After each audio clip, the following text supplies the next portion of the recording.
Hello students, कैसे हैं आप सभी। नेक्स्ट यूनिट जो है वो हम स्टार्ट कर रहे हैं आपकी mechanics of fluid. Mechanics of fluid को जो है वो हम 4 चैप्टर में मैंने कैटेगराइज करा है। इसको मैंने पहला चैप्टर में प्रॉपर्टी ऑफ फ्लूइड पढ़ाएंगे, दूसरे चैप्टर में हम बायोएंसी की बात करेंगे, थर्ड चैप्टर में हम प्रेशर से रिलेटेड डाउट क्लियर करेंगे और फोर्थ चैप्टर में हम फ्लो लाइंस एंड मेजरमेंट से रिलेटेड डाउट क्लियर करेंगे। ठीक है, तो आइए स्टार्ट करते हैं मैकेनिक्स ऑफ फ्लूइड। फ्लूइड में सबसे पहले समझते हैं फ्लूइड होता क्या है। Fluid is a substance that has tendency to flow और deform under the action of shear force. मतलब कहने का मतलब क्या है, अगर मेरे पास क्या है, ये क्या है, एक फ्लूइड है, ठीक है। अगर मैं इस पर एक शियर फोर्स लगा रहा हूं, शियर फोर्स मतलब पैरेलल टू द सरफेस, अगर इसके अंदर डिफॉर्मेशन आ रहा है या फ्लो होने की टेंडेंसी आ रही है इसके अंदर, तो मैं क्या कहूंगा, ये क्या है, मेरे लिए फ्लूइड की तरह बिहेव करेगा। ठीक है, आगे बात करते हैं हम प्रॉपर्टी ऑफ फ्लूइड की। किसकी बात करते हैं, property of fluid. Property of fluid में सबसे पहली प्रॉपर्टी हम डिस्कस करते हैं डेंसिटी, जिसको हम बोलते हैं घनत्व। डेंसिटी बराबर होता है आपका मास ओवर वॉल्यूम। मास क्या रिप्रेजेंट करता है, मास रिप्रेजेंट करता है नंबर ऑफ मॉलिक्यूल्स को। किसको रिप्रेजेंट करता है, नंबर ऑफ मॉलिक्यूल्स को। अगर आपके नंबर ऑफ मॉलिक्यूल्स ज्यादा हैं तो आपकी डेंसिटी क्या होगी, ज्यादा होगी। सपोज दैट जैसे मैंने एक कंटेनर लिया, इस कंटेनर में मॉलिक्यूल्स कम, इस कंटेनर में मॉलिक्यूल्स ज्यादा हैं, तो मैं कहूंगा कि डेंसिटी किसकी ज्यादा है, इन दोनों में से दूसरे वाले की, क्योंकि उसमें क्या है, नंबर ऑफ मॉलिक्यूल्स क्या है, ज्यादा है। ठीक है, डेंसिटी जो होती है, मैंने आपकी अगर वाटर के रेस्पेक्ट में बात करते हैं तो वाटर की जो डेंसिटी होती है वो होती है कितनी, 1000 kg पर मीटर की। यहीं पर अगर हम बात करते हैं समुद्र के पानी की, अर्थात सी वाटर की जो डेंसिटी होती है वो होती है 1023 kg पर मीटर की। अगर मैं वाटर को केजी पर मीटर की जगह, मीटर क्यूब की जगह एक अलग यूनिट है जिसे हम बोलते हैं स्लग। क्या बोलते हैं, स्लग। ये 101.9 स्लग पर मीटर। एक स्लग जो होता है वो आपके बराबर होता है 9.81 केजी के बराबर।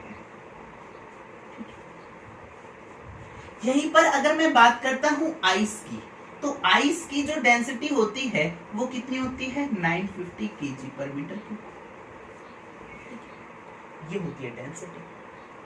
अब देखते हैं डेंसिटी पर जो हमारे पास इफेक्ट पड़ता है, प्रेशर और टेम्परेचर का क्या इफेक्ट पड़ता है, कि डेंसिटी बढ़ाने पर हमारे पास प्रेशर और टेम्परेचर को बढ़ाने पर हमारे पास डेंसिटी पर क्या इफेक्ट आएगा। इफेक्ट देखते हैं।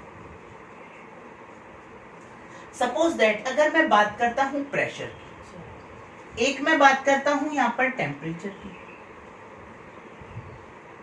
अगर आप प्रेशर इंक्रीज कर रहे हो तो लिक्विड के केस में क्या होगा और गैसेस के केस में क्या होगा। ठीक है, सपोज दैट एक ये कंटेनर है या पिस्टन सिलेंडर अरेंजमेंट है, इसके अंदर क्या है, मॉलिक्यूल्स हैं। जब आप इस पर प्रेशर बढ़ाओगे, प्रेशर आप इंक्रीज करोगे, ठीक, तो लिक्विड क्या होते हैं, कंप्रेसिबल होते हैं, नहीं होते, इनकंप्रेसिबल होते हैं जनरली। तो मेरे पास डेंसिटी, अगर मैं इसकी वॉल्यूम की बात करूंगा तो वॉल्यूम क्या रहेगा यहां पर मेरा, कांस्टेंट। अगर मेरे पास वॉल्यूम कांस्टेंट है तो डेंसिटी यहां पर क्या रहने वाली है, कांस्टेंट। ठीक है, यहीं पर अगर मैं देखता हूं कि मेरे पास यहां पर वाटर ना होकर, यहां पर वाटर था आपका, यहां पर वाटर ना होकर क्या है, गैसेस के मॉलिक्यूल है। गैसेस के मॉलिक्यूल हैं, जब आप इस पर प्रेशर अप्लाई करोगे तो क्या होगा, ये कंप्रेस हो जाएंगे। जब कंप्रेस हो जाएंगे तो मेरे पास कुछ फाइनल पोजीशन ये आ जाएगी, मतलब वॉल्यूम जो है वो घट जाएगा, तो डेंसिटी क्या हो जाएगी आपकी, इंक्रीज। तो डेंसिटी बराबर आपको पता है क्या होता है, मास ओवर वॉल्यूम। वॉल्यूम अगर घटेगा तो डेंसिटी क्या हो जाएगी, बढ़ जाएगी। मतलब प्रेशर बढ़ाने पर गैस के केस में डेंसिटी क्या होती है हमारी, बढ़ती है। और लिक्विड के केस में क्या रहती है मेरी डेंसिटी? कांस्टेंट। यहीं पर अगर मैं बात करता हूं टेम्परेचर की, किसकी बात करता हूं? टेम्परेचर। इसके अंदर लिक्विड भरा हुआ, जब मैं इसको बाहर से हीट करूंगा तो क्या होगा? इसकी टेंडेंसी क्या होगी? एक्सपेंड करने की। एक्सपेंड करेगा, मान लिया थोड़ा सा भी अगर एक्सपेंड कर रहा है तो वॉल्यूम में कुछ ना कुछ चेंज आया है। वॉल्यूम बड़ा है, वॉल्यूम अगर बड़ा है तो डेंसिटी क्या हो जाएगी मेरे पास? डिक्रीज। वहीं पर अगर हम बात करते हैं गैसेस के केस में, गैसेस के केस में क्या होगा?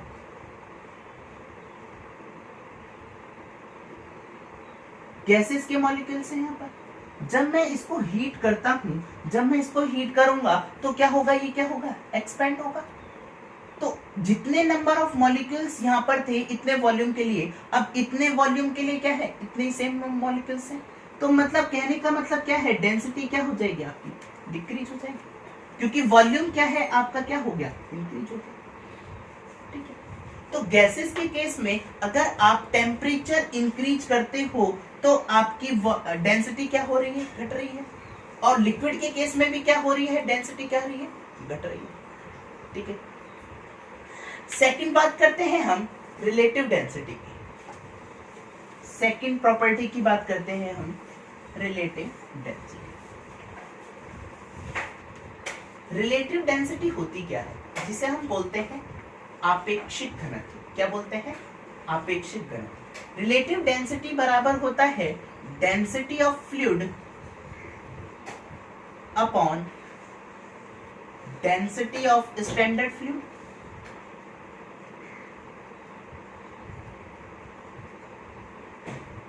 ठीक है। स्टैंडर्ड फ्लूइड अगर मैं लिक्विड के केस में बात करूंगा तो लिक्विड के केस में आप क्या लोगे? लिक्विड के केस में क्या लोगे आप? Water.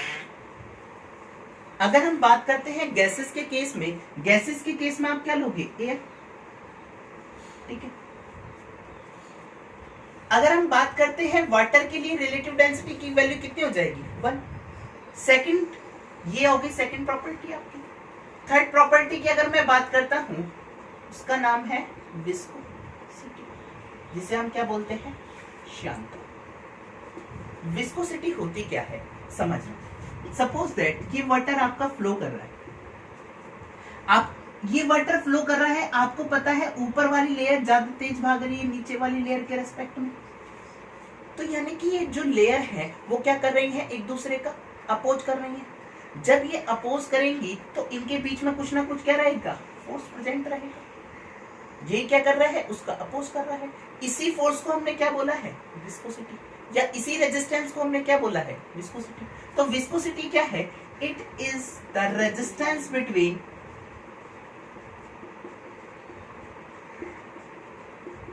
Two adjacent layer of liquid. ठीक है। विस्कोसिटी की अगर हम आगे बात करते हैं तो विस्कोसिटी जो है वो किस किस पर डिपेंड करती है? आपकी प्रेशर बढ़ाने पर क्या होगा? टेम्परेचर के बढ़ाने पर क्या होगा? ठीक है। यहीं पर अगर मैं थोड़ी सी और बात करता हूं तो सॉलिड और सॉलिड के बीच में जो अगर रेजिस्टेंस प्रेजेंट है तो उसको हम क्या बोलते हैं? फ्रिक्शन। ठीक है। सॉलिड और लिक्विड के बीच में अगर रेजिस्टेंस प्रेजेंट है तो उसको हम क्या बोलते हैं? ड्रैग। अगर हमारे पास लिक्विड और लिक्विड के बीच में रेजिस्टेंस प्रेजेंट है तो उसको हम क्या बोलते हैं? आपकी विस्कोसिटी। तो ये विस्कोसिटी क्या है? आपकी रेजिस्टेंस। ठीक है। आगे बात करते हैं हम, विस्कोसिटी जो है वो आपकी प्रेशर और टेम्परेचर के बढ़ाने पर विस्कोसिटी पर क्या इफेक्ट आता है? ठीक है। अगर प्रेशर की बात करेंगे, इधर हम टेम्परेचर की बात करते हैं। ठीक है। सबसे पहले हमें देखना है कि विस्कोसिटी का कारण क्या है, विस्कोसिटी का कॉज क्या है। लिक्विड के केस में क्या है आपकी? लिक्विड के केस में विस्कोसिटी किसकी वजह से है? मॉलिक्यूलर कोहेसिव बॉन्डिंग की वजह से।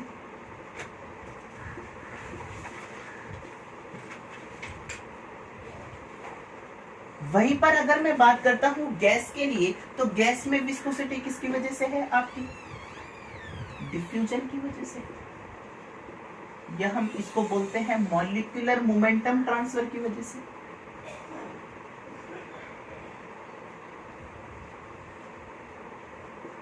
क्योंकि आपको पता है इसमें गैसेस के मॉलिक्यूल्स जो हैं उसमें क्या है, बहुत तेजी से क्या करते हैं, रैंडम मोशन में रहते हैं, कोलिजन की वजह से गैसेस में विस्कोसिटी। ठीक है, अगर हम बात करते हैं प्रेशर और टेम्परेचर के बढ़ाने पर हमारे पास लिक्विड और गैस की विस्कोसिटी पर क्या इफेक्ट आएगा? ठीक है, अगर आप प्रेशर सब पहले हम बात करते हैं टेम्परेचर की। टेम्परेचर बढ़ाओगे तो क्या होगा, लिक्विड की विस्कोसिटी पर क्या इफेक्ट आएगा? आपकी विस्कोसिटी का कारण क्या है? इसमें मॉलिक्यूलर कोहेसिव बॉन्डिंग। आपकी इसमें मॉलिक्यूलर कोहेसिव बॉन्डिंग क्या हो जाएगी, ब्रेक हो जाएगी। अगर ब्रेक हो जाएगी तो विस्कोसिटी क्या हो जाएगी, यहाँ पर घट जाएगी, डिक्रीज। वहीं पर अगर हम बात करते हैं गैसेस की, गैसेस में क्या है, रीजन क्या है आपका, मॉलिक्यूलर मोमेंटम ट्रांसफर या कोलिजन। जब आप गैसेस में टेम्परेचर प्रोवाइड करवा दोगे तो उसके मॉलिक्यूल्स और ज्यादा रैंडम तेज भागेंगे, तो इसकी विस्कोसिटी क्या हो जाएगी आपकी, इंक्रीज हो जाएगी। आपने उसका कारण ही बढ़ा दिया तो उसकी रिजल्ट क्या हो जाएगा, बढ़ जाएगा। ठीक है, यहीं पर अगर हम बात करते हैं लिक्विड के केस में और गैसेस के केस में, लिक्विड के केस में प्रेशर जो बढ़ाने पर हमारे पास क्या होता है, लिक्विड में क्या होती है हमारे पास, प्रेशर के बढ़ाने पर इंक्रीज करती है। क्यों?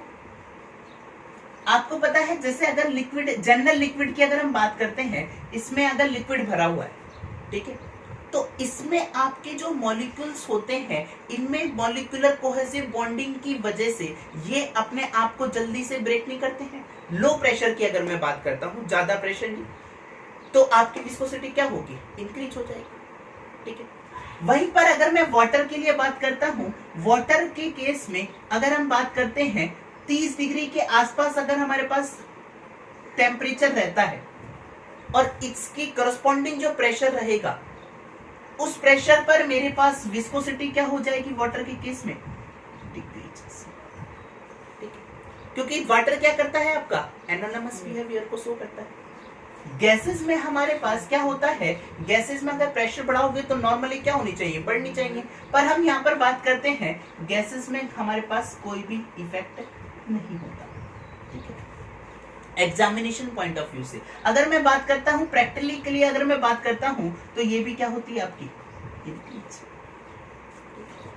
ये हमने देखे आपकी प्रेशर और टेम्परेचर का विस्कोसिटी पर क्या इफेक्ट आया है। ठीक है, लिक्विड और गैसेस के केस में।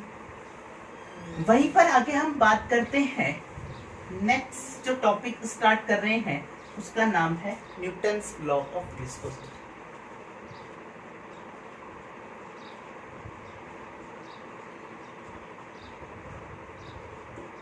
आपको पता है जैसे लेयर फ्लो कर रही है, वाटर फ्लो कर रहा है, ठीक है, ये सरफेस हो गया, तो वाटर आपको पता है ऊपर वाली लेयर क्या है, उसकी वेलोसिटी ज्यादा है, नीचे वाली लेयर की क्या है, उससे कम। यहां पर अगर मैं जनरली ग्राफ ड्रॉ करता हूं तो जनरली ग्राफ मेरा कुछ ऐसे करके आता है।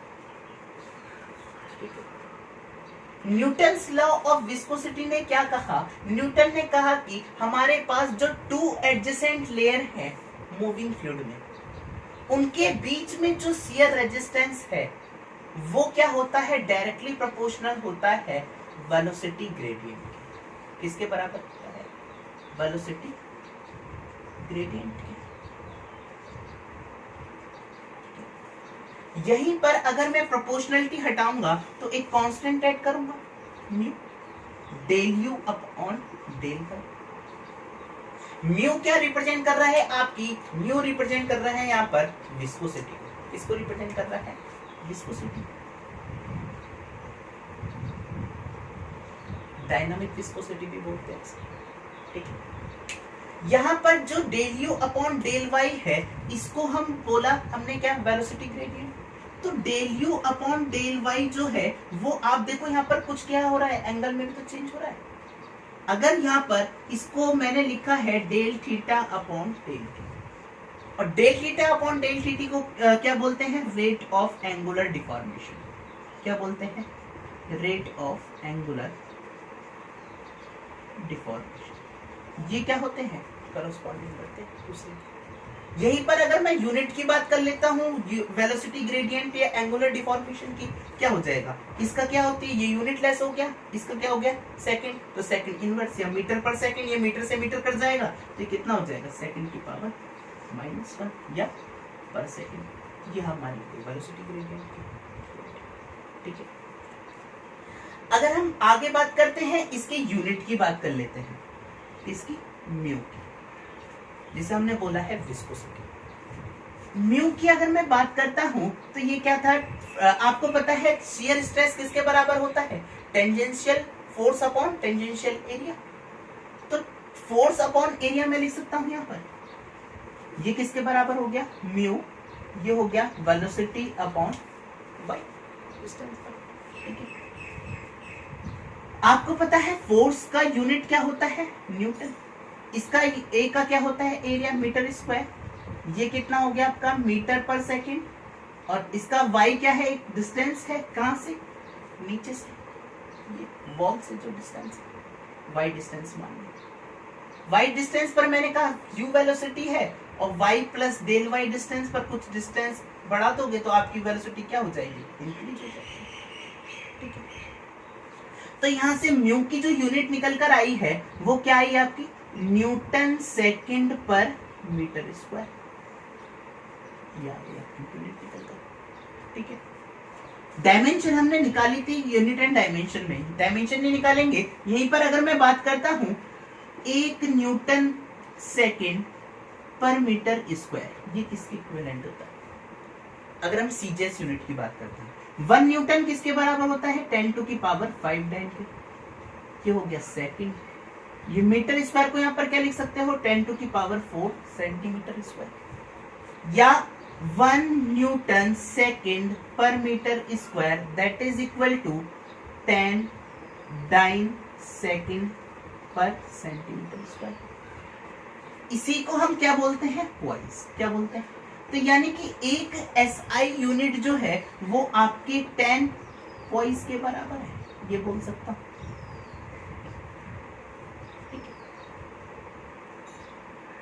आगे बात करते हैं हम, आप लोग इतना नोट डाउन करिए जब तक आगे बात करते हैं।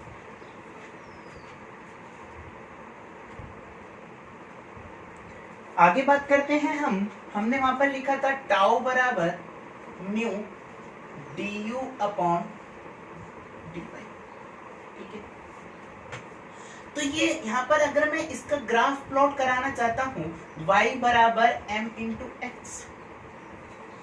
y में हम क्या ले रहे हैं? y एक्सिस पर शियर स्ट्रेस, x एक्सिस पर मैंने क्या लिया है? Velocity gradient. और म्यू जो है, म्यू क्या रिप्रेजेंट कर रहा है यहाँ पर? स्लोप को। इसको रिप्रेजेंट कर रहा है, स्लोप को। तो ये आपको पता है विस्कोसिटी एक पार्टिकुलर लिक्विड के लिए क्या है? कांस्टेंट है। ये देखो कांस्टेंट है। स्लोप क्या है? हर जगह कांस्टेंट, ठीक है। यहीं पर अगर मैं डिफरेंट लिक्विड की बात करता हूं, सपोज दैट मैंने ले लिया यहां पर एक, मैं बात करता हूं यहां पर सेम शियर स्ट्रेस के लिए। किसके लिए? सेम शियर स्ट्रेस की बात करता हूं। ये मैंने 3 ग्राफ प्लॉट करे हैं। स्लोप इसमें से किसका ज्यादा है? ये ए लाइन, ये बी, ये सी। किसका ज्यादा है? ए लाइन का। तो मेरे पास विस्कोसिटी मैंने कहा है ऑयल की क्या है? ज्यादा है। किसके रेस्पेक्ट में? वाटर के रेस्पेक्ट में। और वाटर की ज्यादा है किसके रेस्पेक्ट में? एयर के रेस्पेक्ट में। देख लो स्लोप, देख लो, जिसका स्लोप ज्यादा उसकी विस्कोसिटी ज्यादा, ठीक है। आगे स्टार्ट करते हैं हम। नेक्स्ट प्रॉपर्टी है जो हम स्टार्ट कर रहे हैं, उसका नाम है सरफेस टेंशन। क्या है? Surface tension. सरफेस टेंशन जो है क्या है? जैसे सपोज दैट मेरे पास ये लिक्विड है, ठीक? इस लिक्विड में मैंने एक इमेजिनरी लाइन ड्रॉ करी। इस इमेजिनरी लाइन पर जो मैंने फोर्स लगाया परपेंडिकुलर, ये टेंसाइल बिहेवियर है। तो मतलब सरफेस टेंशन जो है मैंने लिखा है फोर्स पर यूनिट लेंथ, मतलब यूनिट लेंथ पर एक इमेजिनरी लाइन पर जितना फोर्स लग रहा है वो क्या है, सरफेस टेंशन के इक्वल। ठीक है, यहीं पर अगर मैं थोड़ा सा और फिजिकल सिग्निफिकेंस की बात करता हूं तो मैंने कहा क्या, surface tension it is the, surface tension क्या कर रहा है, इसको खींचने की कोशिश कर रहा है। टेंसाइल बिहेवियर क्या है, इट शोज द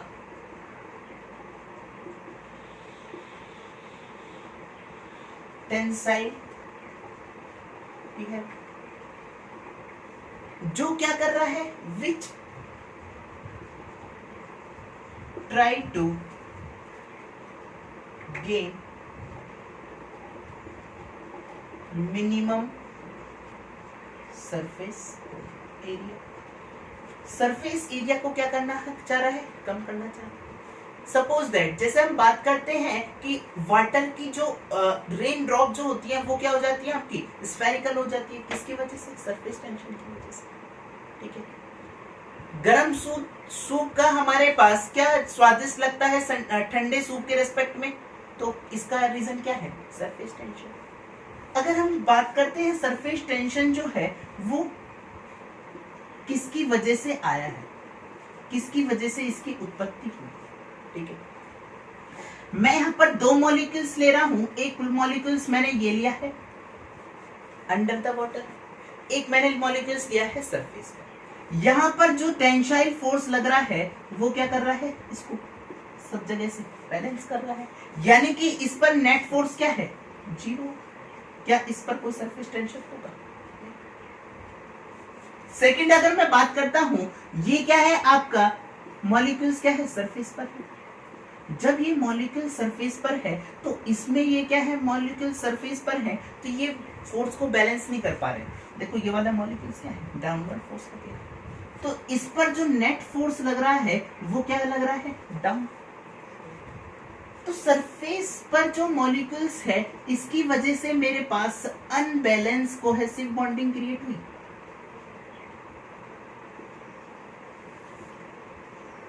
तो सरफेस टेंशन का अगर आपसे कोई पूछे मेन रीजन क्या है, तो उसका मेन रीजन क्या है, अनबैलेंस कोहेसिव बॉन्डिंग। ठीक है, यहीं पर अगर मैं यूनिट की बात कर लेता हूं तो यूनिट क्या हो गया इसकी, न्यूटन पर मीटर।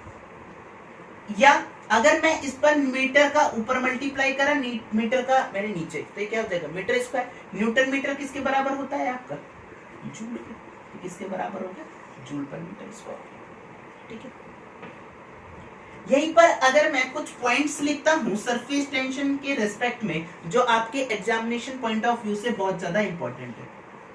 पहला पॉइंट, सरफेस टेंशन increase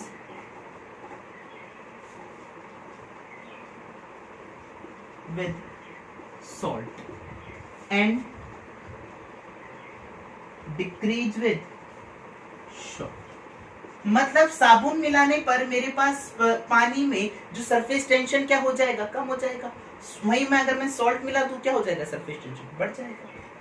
यहीं पर अगर मैं बात करता हूं आइडियल फ्लूइड के लिए, किसके लिए बात करता हूं, आइडियल फ्लूइड के लिए। आइडियल फ्लूइड क्या होता है, जिसके अंदर विस्कोसिटी क्या हो, जीरो हो, मतलब लेयर में कोई भी अपोजिशन ना हो, या इनविस्कस भी बोलते हैं इसको, इनविस्कस फ्लूइड। तो आइडियल फ्लो के केस में सरफेस टेंशन मेरे पास कितना होता है, जीरो के बराबर।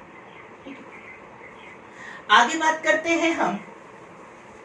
पहला पॉइंट देखा हमने कि सरफेस टेंशन जो है वो क्या कर रहा है, इंक्रीज हो रहा है, किसके रेस्पेक्ट में, सॉल्ट के रेस्पेक्ट। थर्ड पॉइंट की अगर मैं बात करता हूं तो थर्ड पॉइंट एक दवाई का नाम है टेमीफोर्स। क्या नाम है, टेमीफोर्स। टेमीफोर्स दवाई जो है अगर हम मिला देते हैं वाटर में तो उसकी सरफेस टेंशन प्रॉपर्टी क्या हो जाती है, इंक्रीज हो जाती है। क्या हो जाती है, इंक्रीज हो जाती है। ठीक है, तो आगे बात करते हैं हम। मैंने कहा कि चौथा पॉइंट की अगर मैं बात कर रहा हूं तो सरफेस टेंशन जो है टेम्परेचर पर क्या इफेक्ट आएगा। सरफेस टेंशन, अगर आप टेम्परेचर बढ़ाओगे, टेम्परेचर के बढ़ाने पर सरफेस टेंशन क्या हो जाएगा, डिक्रीज। क्या हो जाएगा, डिक्रीज। ठीक है, ये 4 पॉइंट हमने डिस्कस करें। ठीक है, आगे बात करते हैं हम, कुछ एप्लीकेशन की भी बात कर लेते हैं सरफेस टेंशन की। जो हमारे पास ड्रॉपलेट का फॉर्मेशन होता है, किसका, ड्रॉपलेट का फॉर्मेशन होता है, वो किसकी वजह से होता है भाई, सरफेस टेंशन की वजह से। ड्रॉपलेट जो है, ड्रॉपलेट की अगर मैं बात करता हूं, इसके अंदर क्या है, वाटर। इस पर एक फोर्स लग रहा है, कौन सा, टेंसाइल फोर्स। कौन सा हो गया भाई, सरफेस टेंशन फोर्स। बाहर से एक प्रेशर ऐड कर रहा है, जिसका एटमॉस्फेरिक प्रेशर, ये बाहर से प्रेशर कर रहा है, पी आउट। एक इनसाइड भी प्रेशर लगेगा भाई।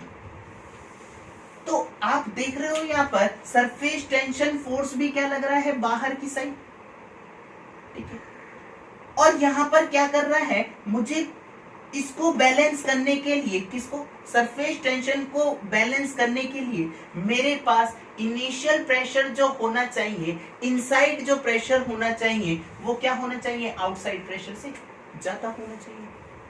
ठीक है, वहीं पर अगर मैं बात करता हूं, अगर मेरे पास ये मॉलिक्यूल जो है वो इक्विलिब्रियम में है, अगर ये इक्विलिब्रियम में है तो मैं कह सकता हूं इस पर जो टेंसाइल फोर्स है वो किसके बराबर है, प्रेशर फोर्स के। टेंसाइल फोर्स क्या होता है आपका, सिग्मा इंटू एल, यही तो होता है आपका टेंसाइल फोर्स की बात। और एल क्या रिप्रेजेंट करता है, यहाँ पर एल रिप्रेजेंट करता है आपके पेरीमीटर को। किसको रिप्रेजेंट करता है, पेरीमीटर। यहां पर पेरीमीटर क्या हो जाएगा, 2 पाई आर।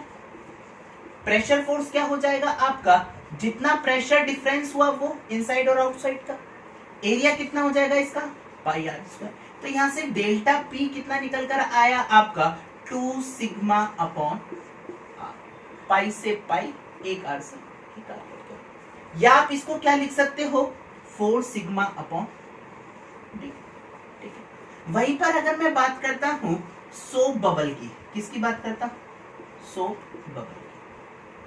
सोप बबल जो है आपको पता है इसमें कितनी लेयर होंगी, 2। कितनी लेयर है, 2। एक इनसाइड लेयर है, एक आउटसाइड लेयर। अंदर भी एयर है, बाहर भी एयर है। तो इसके कितने फिल्म हो गए, 2।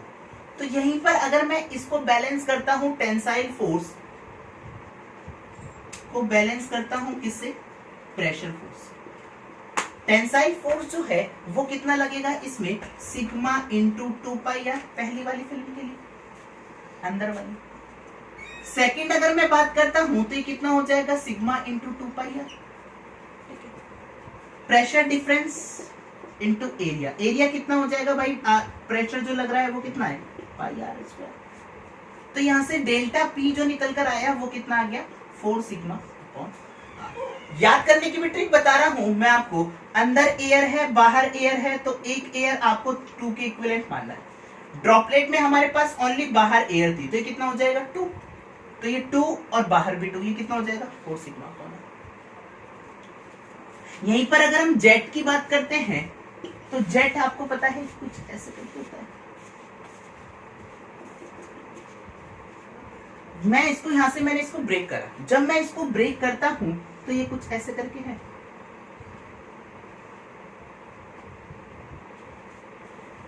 मैंने ब्रेक करके इसका प्रोजेक्टेड एरिया में ड्रॉन करूंगा तो इस पर सरफेस टेंशन फोर्स कैसा लगेगा, कुछ ऐसे करके। मैंने कहा इसकी लेंथ एल है और डायमीटर क्या है, स्मॉल। ठीक है, तो इस पर सरफेस टेंशन फोर्स कितना लग रहा है, सिग्मा। तो सिग्मा इनटू, अब देखो यहाँ पर पेरीमीटर यहाँ पर कितना हो जाएगा आपका, ये पेरीमीटर आपका कितना हो जाएगा, एल और एल। ठीक है, तो यहाँ पर ये कितना हो जाएगा, 2L। प्रेशर डिफरेंस कितना हो गया, 2P। पेरीमीटर कितना हो जाएगा भाई इसका, पेरीमीटर ये कितना हो जाएगा इसका, अगर मैं इसका प्रोजेक्टेड एरिया ड्रॉन करूंगा तो पेरीमीटर कितना आ जाएगा, L plus L plus L into. ये तो आ जाएगा इसका पेरीमीटर, ठीक है। तो यहां से अगर मैं L से L कट गया तो डेल्टा P किसके बराबर आ गया भाई, 2 सिग्मा अपॉन D, क्यों हो गया हमारे जेड के, ठीक है। वहीं पर आगे अगर हम बात करते हैं कैपिलरी एक्शन जो होता है आपका, कैपिलरी एक्शन किसकी वजह से होता है, सरफेस टेंशन की वजह से।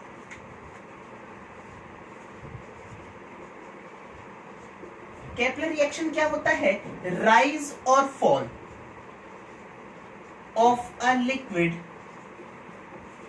इन अ स्मॉल डायमीटर ट्यूब, वो क्या होता है हमारे पास, कैपिलरी एक्शन। अगर मैं बात करता हूं, पहले मैंने कहा ये मेरे पास लिक्विड है, यहां पर लिक्विड है, ठीक है, एक कंटेनर के अंदर लिक्विड भरा हुआ है। मैंने एक ट्यूब ली जो जिसका डायमीटर बहुत कम था, 1 सेंटीमीटर या 10 mm इसके आसपास, ठीक है। मैंने इसको यहां पर डिप करा, जब मैं इसको डिप करता हूं तो मेरे पास क्या होता है, इसमें प्रेशर क्या हो जाता है, हाइट कुछ h मैंने कहा प्रेशर राइज हो रहा है या लिक्विड राइज हो रहा है। जब h लिक्विड राइज हुआ है तो हम यहां पर एक राइज के लिए देखते हैं, एक हम बात करते हैं किसके लिए, फॉल के लिए। यहां पर है हमारे पास वाटर, क्या है, वाटर। यहां पर है हमारे पास मरकरी। जब मरकरी के अंदर आप ट्यूब को डिप करोगे तो क्या होगा, मरकरी के अंदर जब आप ट्यूब को डिप करोगे तो ये क्या हो जाएगा, यहाँ पर कुछ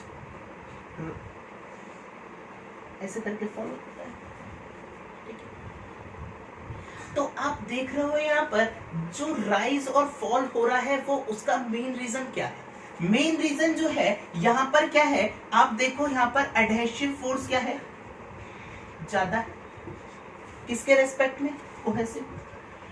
वाटर के बीच में जो कोहेसिव फोर्स में वो ज्यादा है, किससे, यहाँ पर कांच की नली पे या कांच के ट्यूब में जो आपके मॉलिक्यूल्स हैं और इनके वाटर मॉलिक्यूल्स के बीच में एडहेसिव फोर्स क्या है, ज्यादा है। वहीं पर अगर मैं बात करता हूं, ये जो सरफेस बनता है, ये सरफेस कुछ ऐसे करके बनता है, सही तरह ड्रॉ करते हैं, ये सरफेस कुछ ऐसे करके बनता है। तो ये कैसा सरफेस हुआ आपका, कॉन्केव सरफेस,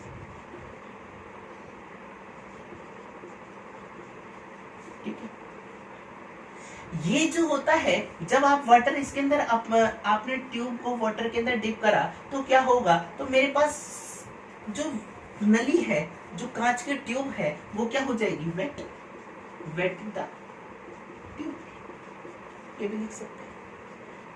नेक्स्ट पॉइंट की अगर मैं बात करता हूं, एक होता है आपका कांटेक्ट एंगल, क्या होता है, कांटेक्ट एंगल, जिसको हम बोलते हैं स्पर्श कोण। स्पर्श कोण जो है, यहां पर आपको स्पर्श कोण ड्रॉ करना है। देखो यहाँ पर ये क्या है, इसकी फ्री सरफेस क्या है, ये, और इनसाइड क्या है, कुछ ये है। तो इनके बीच में जो एंगल है वो कितना है, थीटा एंगल। यहीं पर अगर मैं बात करता हूं, ये क्या है भाई, बाहर की तरफ ले रहा हूं, ठीक है। तो यहां पर भी टेंजेंट क्या करोगी, बाहर की तरफ सरफेस टेंशन, ये कितना हो गया, थीटा। ये माना मैंने कितना है, सिग्मा टेंशन फोर्स का। तो ये सिग्मा लग रहा है, तो ये कितना ऊपर जाएगा भाई, इसका सिग्मा का कंपोनेंट करोगे कितना हो जाएगा, सिग्मा कॉस थीटा, ठीक है। तो इसी प्रकार यहां पर देखते हैं भाई हम, यहां पर क्या है, ये फ्री सरफेस हो गया और ये वाला क्या हो गया, इनसाइड, यहाँ पर थीटा। यहाँ पर थीटा देखो आप, थीटा जो है वो लेस देन क्या है, 90 डिग्री। फॉल के केस में आपको पता है, फॉल यहाँ पर क्या हो रहा है, फॉल। तो यहाँ पर कोहेसिव बॉन्डिंग जो है मरकरी के मॉलिक्यूल्स के बीच में, वो क्या है, ज्यादा है, किसके रेस्पेक्ट में, एडहेसिव। सेकंड पॉइंट बात करता हूं, तो ये जो सरफेस है वो कैसा सरफेस है, कॉन्वेक्स सरफेस। क्या इसने वेट करा, वेट नहीं करा। देखो यहां पर इसने वेट करा है, इसने वेट नहीं करा है, डज नॉट वेट द, ठीक है। अगर हम बात करते हैं थीटा जो है, यहाँ पर स्पर्श एंगल आप देख रहे हो, अगर आपने यहाँ पर ड्रॉ करा है, ये ड्रॉ करा टेंजेंट इस पर, जब बाहर की तरफ टेंशन फोर्स लगाया है तो ये भी तो बाहर की तरफ ड्रॉ करोगे, ये कितना हो जाएगा थीटा। यहाँ पर थीटा जो है वो कितना लाई कर रहा है 90 से लेकर 180 के बीच में, ऑब्ट्यूज है, यहाँ पर एक्यूट एंगल बनेगा, ठीक है। वहीं पर अगर मैं बात कर लेता हूँ राइज और फॉल जो है वो कितना होता है भाई, कितना निकल कर आता है उसे देखो। अगर हमने बात करी थी यहाँ पर, ये मैंने मान लिया कितनी हाइट तक जा रहा है, h हाइट तक जा रहा है, कितनी हाइट तक, h, ठीक है। तो इसका वेट क्या होगा, डाउनवर्ड डायरेक्शन में लगेगा, और ये कौन बैलेंस करेगा इसको भाई, सरफेस टेंशन फोर्स, सिग्मा यहां लगा था, तो ये किस सिग्मा का कंपोनेंट लूंगा तो ये कितना हो जाएगा, सिग्मा कॉस थीटा। तो मैं कह सकता हूं यहां से टेंसाइल फोर्स जो है वो कौन किसको बैलेंस कर रहा है, वेट को। टेंसाइल फोर्स कितना है आपका, sigma cos theta into perimeter. Perimeter क्या लोगे भाई, इसका पेरीमीटर क्या लोगे, आपका ये ट्यूब है, ये वाली जो ये है ये एरिया कुछ ऐसे करके होगा, ये कितना हो जाएगा आपका, मान लिया डी डायमीटर है इसका, तो पेरीमीटर इतना कितना हो गया आपका पाई इंटू डी या 2 पाई आर। देन वेट कितना होता है mg, m को मैं क्या लिख सकता हूं यहाँ पर, density into volume, density into volume, volume कितना होता है इसका पाई आर स्क्वायर एच, या डी के रेस्पेक्ट में लिखोगे, डी के टर्म में लिखोगे तो क्या लिखोगे pi by 4 D square into H. तो पाई से पाई कैंसिल हो गया, डी से एक डी कैंसिल हो गया, तो h बराबर यहां से कितना निकल कर आया 4 sigma cos theta upon rho g, ये आता है राइज और फॉल के केस में। आप देख रहे हो h जो है वो इनवर्सली प्रोपोर्शनल है d के या रेडियस के, ठीक है। इसी को हम क्या बोलते हैं, अगर हमारे पास सारी चीजें कांस्टेंट हैं तो हम इसी को हम क्या बोलते हैं, जूरिन लॉ, क्या बोलते हैं, जूरिन लॉ, जूरिन का नियम। ये जो कांटेक्ट एंगल हमने बताया है, ये कांटेक्ट एंगल जो है वो किस किस के लिए डिफाइन है, कुछ स्टैंडर्ड वैल्यू लिख रहा हूं मैं कांटेक्ट एंगल की। अगर मेरे पास वाटर और क्या हो, एयर, ठीक है। वाटर और ग्लास के रेस्पेक्ट में देखते हैं तो वाटर और ग्लास के रेस्पेक्ट में है वो कितना होता है 22 डिग्री के आसपास कांटेक्ट एंगल। यहीं पर अगर मैं प्योर वाटर लेता हूं, कैसा प्योर वाटर, शुद्ध जल अगर मैं बात करता हूं, शुद्ध जल के लिए थीटा बराबर कितना होता है 0 डिग्री, ठीक है। अगर मैं बात करता हूं मरकरी और ग्लास, मरकरी अगर हमने फिल करी है तो उसके लिए कांटेक्ट एंगल होता है 128 डिग्री से 132 या 135 डिग्री के आसपास। तो यहां पर देख लो भाई क्या क्या है, 4 सिग्मा क्या है यहाँ पर, टेंशन को, सिग्मा क्या है यहाँ पर, सरफेस टेंशन, रो क्या है यहाँ पर, डेंसिटी, और डी क्या है आपका डायमीटर, ठीक है। आगे बात करते हैं हम, एक होता है आपकी सरफेस एनर्जी, सरफेस एनर्जी भी देख लेते हैं, उसके बाद खत्म करते हैं। सरफेस एनर्जी की बात करते हैं। सरफेस एनर्जी होती क्या है, जब आप एक बड़ी ड्रॉपलेट को छोटी ड्रॉपलेट में तोड़ते हो तो कुछ ना कुछ वर्क करना पड़ेगा भाई। तो ये जो वर्क है, ये वर्क क्या होता है हमारे पास, tension into change in area की। टेंशन को कुछ लोग टी से भी शो करते हैं और सरफेस टेंशन को स्टैंडर्ड बुक में आप सिग्मा से देखो। सिग्मा जो है, मैंने कहा सरफेस टेंशन कुछ स्टैंडर्ड है, सिग्मा स्टैंडर्ड है। ये अगर मैं एयर और वाटर के लिए बात करता हूं तो ये कितना होता है आपके 0.073 न्यूटन पर मीटर। वहीं पर अगर मैं मरकरी और एयर के लिए बात करता हूं, 2 फेज होने चाहिए सरफेस टेंशन के लिए, तो कितनी होती है 0.480 न्यूटन पर मीटर, ठीक। एक क्वेश्चन पूछा जाता है कि हमारे पास एक लिक्विड ड्रॉपलेट है, उसको 27 या आपने 8 बूंदों में ड्रॉप कर, आपने उसको क्या करा है, डिस्ट्रीब्यूट करा है, तो कितना वर्क करना पड़ेगा ये बताओ, या इसमें इनकी स्मॉल की रेडियस बताओ। तो इसमें जो है हम डायरेक्ट फॉर्मूला लिख रहे हैं, R बराबर होता है, छोटे वाले बूंद की रेडियस बराबर होती है n की पावर 1/3। n क्या है, नंबर ऑफ ड्रॉपलेट, कितनी ड्रॉपलेट में आपने इसको तोड़ा है, ठीक है, और कितना वर्क करा है भाई ये भी लिख लो। ये होता है आपका सिग्मा इंटू 4πr² n की पावर 1/3 माइनस का। सपोज दैट, जैसे मैंने कहा कि मैं इसको 27 ड्रॉपलेट में तोड़ रहा हूं, किसकी 27, तो रेडियस बताओ, तो रेडियस कितनी हो जाएगी, स्मॉल r बराबर कैपिटल R, कितने यहाँ पर n बराबर कितना रखूंगा 27, और ये किसका होता है 3 का क्यूब, तो यहाँ से स्मॉल कितनी आ जाएगी r/3, ठीक है। तो हमने इतना पोर्शन कंप्लीट करा है प्रॉपर्टीज ऑफ फ्लूइड। तो होप सो आप लोगों को पसंद आया होगा ये सेशन, ठीक है। नेक्स्ट पार्ट जो है बायोएनसी, वो हम नेक्स्ट वीडियो में कंप्लीट करेंगे। Okay, thank you so much for watching.